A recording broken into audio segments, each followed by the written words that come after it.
Hi friends, good morning. आज उठायला उशीर झाला होता म्हणून म्हटलं डायरेक्ट खिचडीच बनवून घेऊया. माझे मिस्टर तर काय आज लग्नाला जाणार होते म्हणून म्हटलं आम्ही दोघीच होतो तर खिचडी बनवून घेऊया. खिचडी वगैरे टाकली. माझ्या मुलीला बघायला गेले तर बापरे, ते तर किती मस्त भाजी बनवत होती. नुसता पसारा करून ठेवते घरात. मग झोपली दुपारच्या वेळेस आम्ही दोघीही. आणि मग संध्याकाळी खाली जायचं होतं. तिचं आवरत होते, तितकं नाटक करत होती बापरे, बोलूच नका.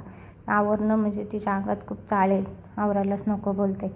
स्वतःच्या हाताने पण आवरत नाही, दुसऱ्या आवरतात तर नुसतं नखरं करत राहते. तिला किती बोललं तरी ऐकायला काही समजतच नाही तिला. मग आम्ही संध्याकाळी खाली गेलो. तिला सायकल चालवायची होती, फिरवून वगैरे आणलं तिला. आणि मग घरी आलो. स्वयंपाक वगैरे करायचा होता. बघा अशी तिची सायकल. तिला तर काही चालवता येत नाही, पण प्रयत्न तर करावंच लागतात ना. प्रयत्न केल्याशिवाय काय आहेच नाही. तर मग संध्याकाळी काय दोघीच होतं तर मग भाजीच बनवली. मग असं होतं आजचा व्हिडिओ. भेटूया आपण नेक्स्ट ब्लॉगमध्ये.